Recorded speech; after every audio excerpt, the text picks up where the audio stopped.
कि मेरे लिए ये एनडीटीवी फ्रॉड्स जो किताब निकली है और पी गुरुज ने जो काम किया है और साथ में जो सुब्रमण्यम स्वामी इस लड़ाई में शामिल हो गए हैं और अग्रसर भूमिका के लिए, ये मेरे लिए पर्सनली भी बहुत खुशी और रिलीफ की बात है।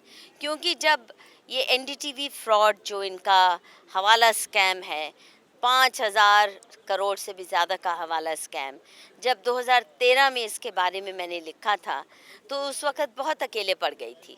उस वक़्त माहौल ऐसा था नहीं, यूपीए सरकार थी, इनका बोलबाला था, तो कोई भी उस वक़्त कोई ना मीडिया कवरेज इस सवाल को मिली, ना किसी ने नाम भी लेने दिया, कहीं भी किसी अखबार में, किसी टीवी चैनल ने कि इतना बड़ा स्कैम हो रहा है।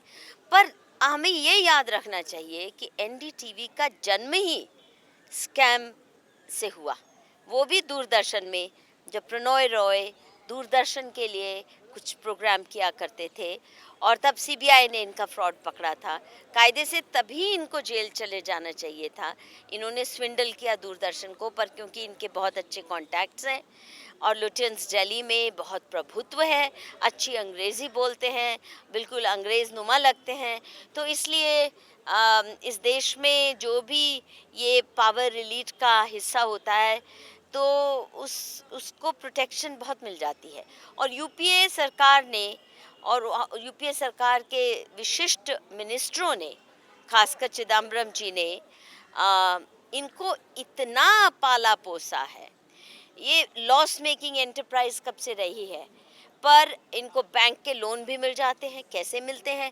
एक धेले की इनकम नहीं, कोई गारंटी नहीं, फिर भी बैंक्स इनको सैकड़ों करोड़ों के इनको लोन्स दे देते हैं, फिर ये लोन को अपने अकाउंट में ट्रांसफ़र कर देते हैं। इस तरह के बड़े बड़े स्कैम्स, सारी दुनिया में प्रॉपर्टीज़ खरीदी हुई इन्होंने, लंदन में, अफ्रीका में, साउथ अफ्रीका में, और कितनी शेल कंपनीज बनाई हैं।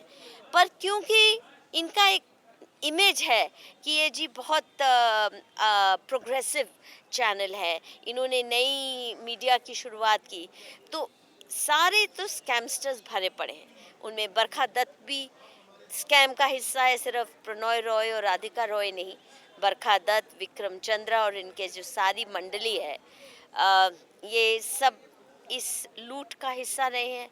पर इतनी पॉलिटिकल पैट्रोनेज जो मिलती रही, और दुख की बात है कि अभी भी मिल रही है, नहीं तो ये तो ओपन एंड शट केस है। क्योंकि जो ये स्कैम एनडीटीवी फ्रॉड बुक में आया है, सारा डेटा दिया गया है, या जो मैंने भी पब्लिश किया था 2013 में, वो तो इनकम टैक्स डिपार्टमेंट के डॉक्यूमेंट्स हैं। ये हमारा आरोप नहीं है, ये तो सरकारी इनकम टैक्स डिपार्टमेंट, वहाँ के अफसरों ने ये स्कैम पकड़ा है।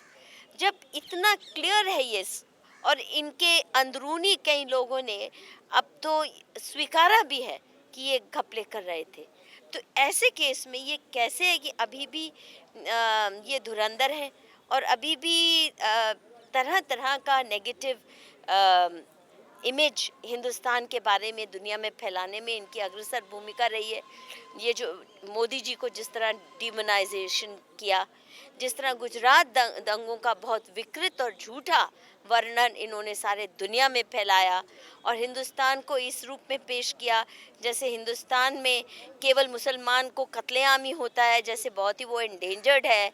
यही अब योगी आदित्यनाथ के साथ करने हैं। बिल्कुल जो गेम इन्होंने मोदी जी के साथ खेली थी, उनको राक्षसी प्रवृत्ति का दिखाने की, वही अब योगी आदित्यनाथ के साथ वही गेम दोबारा से खेल रहे हैं। इनको ज़रा भी डर भी नहीं, सहमे भी नहीं है। तो इसका मतलब है कि अभी भी इनको कोई प्रोटेक्शन मिल रही है, जो कि ये इतनी बुलंद आवाज़ में जहर फैलाते जा रहे हैं और इतने बड़े बड़े सैकड़ों हज़ारों करोड़ों के स्कैम्स करने के बावजूद भी ये खुले घूम रहे हैं। तो मुझे लगता है कि उम्मीद यही करते हैं कि मोदी जी, जिनका ये वायदा था न खाऊंगा न खाने दूंगा, इन खाऊ लोगों को कम से कम, जिन्होंने पब्लिक मनी लूटा है, ये इनका प्रॉफिट का पैसा नहीं है, ये पब्लिक मनी है, ये बैंकों से लिया लोन का पैसा है जो इन्होंने लूटा है, तो ये तो इनको सज़ा तो मिलनी चाहिए। उनकी सही जगह तिहाड़ जेल है।